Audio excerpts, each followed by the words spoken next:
Hello friends. Welcome to Study Time. Chapter 14. First World War and Nationalist Response. In the First World War 1914-1919, Britain allied with France, Russia, USA, Italy and Japan against Germany, Austria, Hungary and Turkey. This period saw the maturing of Indian nationalism. The nationalist response to British participation in the First World War was threefold. The moderates supported the empire in the war as a matter of duty. The extremists, including Tilak, who was released in June 1914, supported the war efforts in the mistaken belief that Britain would repay India's loyalty with gratitude in the form of self-government, and the revolutionaries decided to utilize the opportunity to wage a war on British rule and liberate the country. The Indian supporters of British war efforts failed to see that the imperialist powers were fighting to safeguard their own colonies and markets. The revolutionary activity was carried out through the Ghada Party in North America, Berlin Committee in Europe and some scattered mutinies by Indian soldiers, such as the one in Singapore. In India, for revolutionaries striving for immediate complete independence, the war seemed a heaven-sent opportunity, draining India of troops. The number of white soldiers went down at one point to only 15,000, and raising the possibility of financial and military help from Germany and Turkey, the enemies of Britain. Details of revolutionary activities of this period have been covered in the previous chapter. Home Rule League Movement. The Home Rule movement was the Indian response to the First World War in a less charged but a more effective way than the response of Indians living abroad, which took the form of the romantic Ghada adventure. Prominent leaders Balgangadhar Tilak, Annie Besant, G.S. Khaparde, Sir S. Subramania Iyer, Joseph Baptista and Muhammad Ali Jinnah, among others, got together and decided that it was necessary to have a national alliance that would work throughout the year, unlike the Congress, which had annual sessions, with the main objective of demanding self-government or home rule for all of India within the British Commonwealth. This alliance was to be the All India Home Rule League along the lines of the Irish Home Rule League.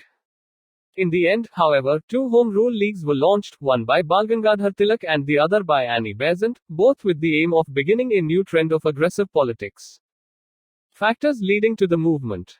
Some of the factors leading to the formation of the Home Rule movement were as follows.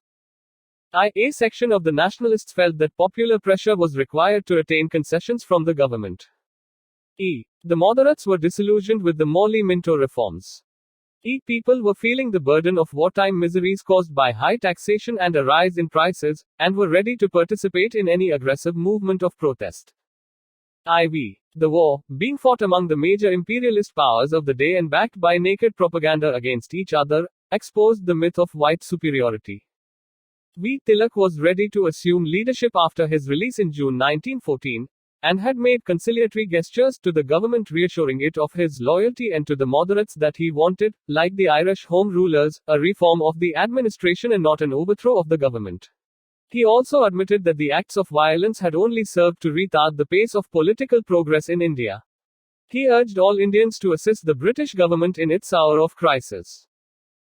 Annie Besant, the Irish theosophist based in India since 1896, had decided to enlarge the sphere of her activities to include the building of a movement for home rule on the lines of the Irish Home Rule Leagues. The Leagues. Both Tilak and Besant realized that the sanction of a moderate-dominated Congress as well as full cooperation of the extremists was essential for the movement to succeed. Having failed at the 1914 session of the Congress to reach a moderate extremist rapprochement, Tilak and Besant decided to revive political activity on their own. By early 1915, Annie Besant had launched a campaign to demand self-government for India after the war on the lines of white colonies. She campaigned through her newspapers, New India and Commonweal, and through public meetings and conferences. At the annual session of the Congress in 1915, the efforts of Tilak and Besant met with some success.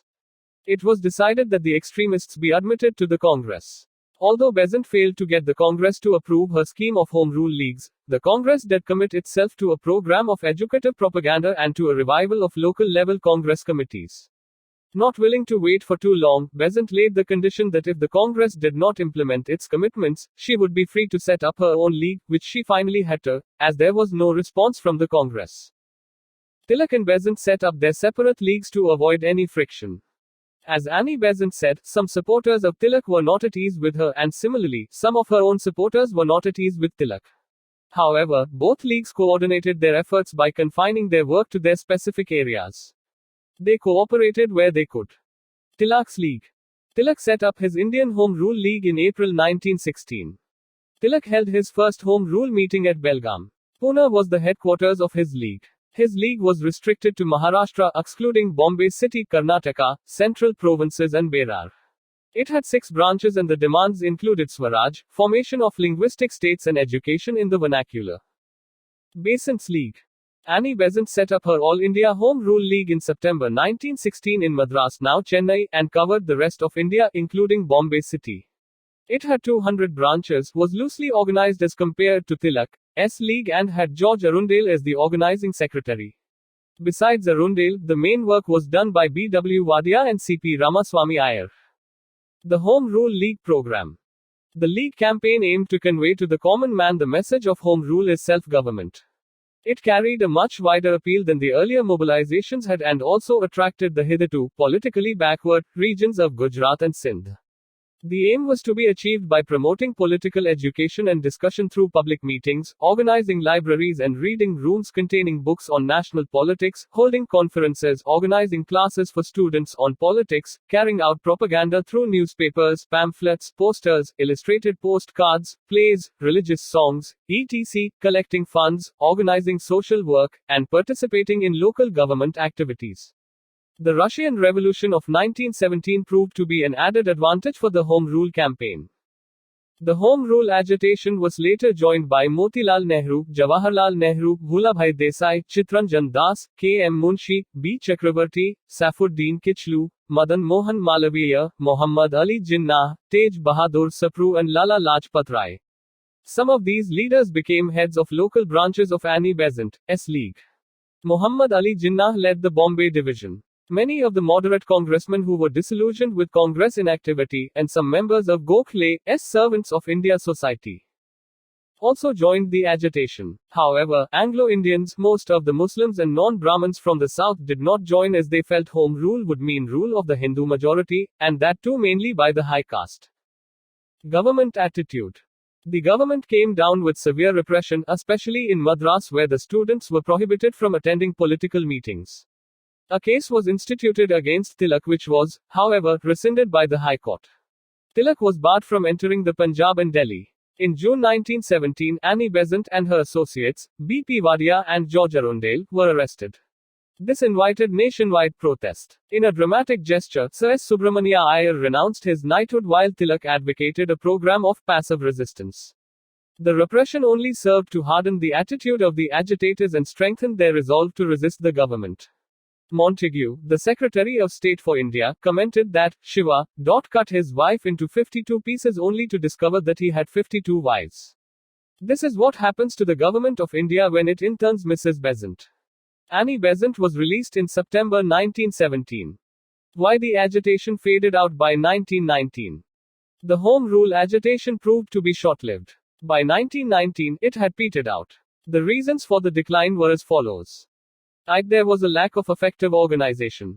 Communal riots were witnessed during 1917-18.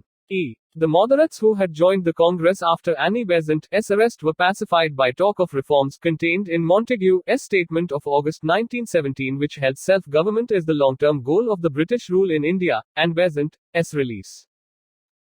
Talk of passive resistance by the extremists kept the moderates away from activity from September 1918 onwards. The Montagu-Chelmsford reforms which became known in July 1918 further divided the nationalist ranks. Annie Besant herself was in two minds about the use of the League after the announcement of the reforms. Annie Besant vacillated over her response to the reforms and the techniques of passive resistance. Tilak had to go abroad September 1918 in connection with a libel case against Valentine Chirol whose book, Indian Unrest, had featured Tilak as responsible for the agitational politics that had developed in India. With Besant unable to give a positive lead and Tilak away in England, the movement was left leaderless. Gandhi's fresh approach to the struggle for freedom was slowly but surely catching the imagination of the people, and the mass movement that was gathering momentum pushed the Home Rule movement onto the sidelines till it petered out. In 1920, Gandhi accepted the presidentship of the All India Home Rule League, and changed the organization's name to Swaraj Sabha. Within a year, however, the League joined the Indian National Congress. Positive gains. The Home Rule Leagues and the associated activities had some positive effects and contributed to the fresh direction that the freedom struggle was to take in the coming years. The Home Rule movement marked a transition between the deliberative and rather inactive nature of the Congress till then and the Gandhian phase that was to come with its mass involvement in the struggle for freedom. The movement shifted the emphasis from the educated elite to the masses and permanently deflected the movement from the course mapped by the moderates. It created an organizational link between the town and the country, which was to prove crucial in later years when the national movement entered its mass phase in a true sense. It created a generation of ardent nationalists. It prepared the masses for politics of the Gandhian style. The August 1917 Declaration of Montague and the Montfort reforms were influenced by the Home Rule agitation. The efforts of Tilak and Annie Besant towards the moderate extremist reunion at Lucknow 1916 revived the Congress as an effective instrument of Indian nationalism. The Home Rule movement lent a new dimension and a sense of urgency to the national movement. Lucknow session of the Indian National Congress 1916. Readmission of extremists to Congress. The Lucknow session of the Indian National Congress, presided over by a moderate, Ambika Charan Majumdar, finally readmitted the extremists led by Tilak to the Congress fold. Various factors facilitated this reunion. Old controversies had become meaningless now. Both the moderates and the extremists realized that the split had led to political inactivity. Annie Besant and Tilak had made vigorous efforts for the reunion. To allay moderate suspicions, Tilak had declared that he supported a reform of administration and not an overthrow of the government. He also denounced acts of violence. The death of two moderates, Gokhale and Firoz Shah Mehta, who had led the moderate opposition to the extremists, facilitated the reunion. Lucknow Pact between Congress and Muslim League. Another significant development to take place at Lucknow was the coming together of the Muslim League and the Congress and the presentation of common demands by them to the government.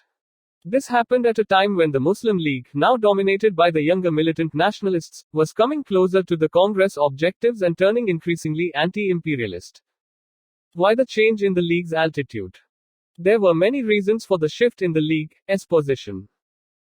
Britain's refusal to help Turkey, ruled by the Khalifa who claimed religio-political leadership of all Muslims in its wars in the Balkans 1912-13, and with Italy, during 1911, had angered the Muslims. Annulment of partition of Bengal in 1911 had annoyed those sections of the Muslims who had supported the partition. The refusal of the British government in India to set up a university at Aligarh with powers to affiliate colleges all over India also alienated some Muslims. The younger League members were turning to bolder nationalist politics and were trying to outgrow the limited political outlook of the Aligarh school. The Calcutta session of the Muslim League 1912 had committed the League to working with other groups for a system of self-government suited to India, provided it did not come in conflict with its basic objective of protection of interests of the Indian Muslims. Thus, the goal of self-government similar to that of the Congress brought both sides closer. Younger Muslims were infuriated by the government repression during the First World War. Maulana Azad, Al-Hilal and Muhammad Ali's comrade faced suppression while the leaders such as Ali brothers, Maulana Azad and Hasrat Mohani faced internment. This generated anti-imperialist sentiments among the young party. The nature of the pact. The Lucknow Pact between the Congress and the Muslim League could be considered an important event in the course of the nationalistic struggle for freedom. While the League agreed to present joint constitutional demands with the Congress to the government, the Congress accepted the Muslim League's position on separate electorates which would continue till any one community demanded joint electorates. The Muslims were also granted a fixed proportion. After nearly 10 years of painful separation and wanderings through the wilderness of misunderstanding and mazes of unpleasant controversies, both wings of Indian Nationalist Party have come to realize the fact that united they stand, but divided they fall. A.C. Majumdar, President of the Lucknow session of the Inc. 1916. Of seats in the legislatures at all India and provincial levels. The joint demands were: Filled Circle government should declare that it would confer self-government on Indians at an early date. Filled Circle, the representative assemblies at the central as well as provincial level should be further expanded with an elected majority and more powers given to them. Filled Circle, the term of the Legislative Council should be 5 years. Filled Circle, the salaries of the Secretary of State for India should be paid by the British Treasury and not drawn from Indian funds. Filled circle. Half the members of the Viceroy, and provincial governors, executive councils should be Indians. Critical comments. Though half the executive was to be elected by the legislature, the executive as a whole was not to be responsible to the legislature. The legislature could not remove the elected half of the executive, but since important matters like the budget were dependent upon the approval of the legislature, a constitutional deadlock was most likely. This was the nature of executive-legislature relations that the Congress seemed to ask for in any scheme of post-war constitutional reforms. The Lucknow Pact demands were thus just a significantly expanded version of the Morley-Minto reforms.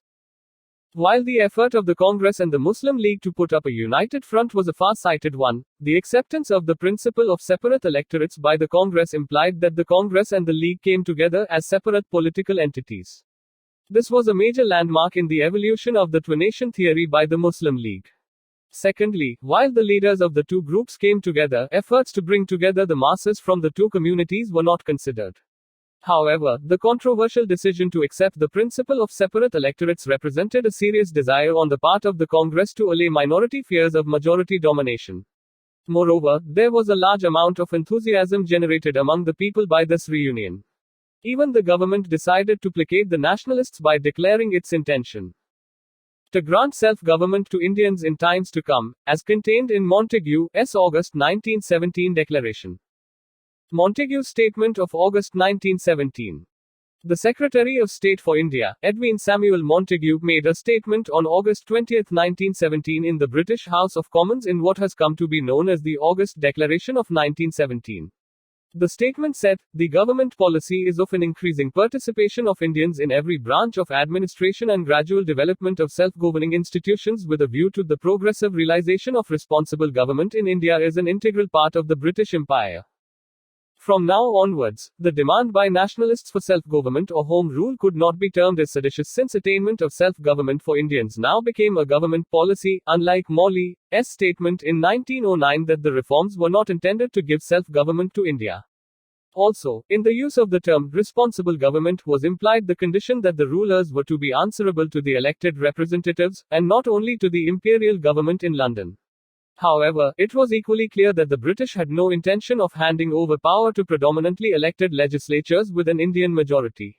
So, in order that the executive be made responsible in some measure to the elected assemblies, whose size and the proportion of elected members in which was going to be increased in any case, the concept of dyarchy was to be evolved.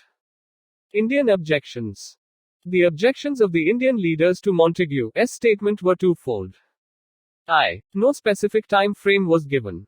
The government alone was to decide the nature and the timing of advance towards a responsible government, and the Indians were resentful that the British would decide what was good and what was bad for Indians. Summary. Filled Circle Home Rule League movement. Manifestation of a trend of aggressive politics in national movement, was pioneered by Tilak and Annie Besant on lines of a similar movement in Ireland. Asterisk factors favoring the movement. 1. Need being felt for popular pressure to attain concessions. 2. Disillusionment with Morley-Minto reforms. 3. Wartime miseries, public ready to protest. 4. Tilak, Besant ready to assume leadership. Asterisk aim of the movement to convey to the common man the concept of home rule is self-government. Asterisk Tilaks League, started in April 1916 and operated in Maharashtra, Karnataka, Central Provinces and Berar, had 6 branches. Asterisk Besant's League, started in September 1916 and operated in rest of India, had 200 branches. Later, the leagues were joined by others including moderate congressmen. Asterisk methods used: organizing discussions, reading rooms, propaganda through public meetings, newspapers, pamphlets, posters, etc. Asterisk positive gains: emphasis shifted to the masses permanently, organizational link established between town and country, prepared a generation of ardent nationalists, influenced moderate extremist reunion at Lucknow 1916. Filled Circle Lucknow Session of Inc. 1916. Extremists were readmitted to Congress. Muslim League and Congress put up joint demands under Lucknow Pact. Congress accepted the League's position on separate electorates. Filled Circle importance of Montague's statement: attainment of self-government for Indians became a government policy. The end. Thank you for listening. Please like, share, comment and subscribe.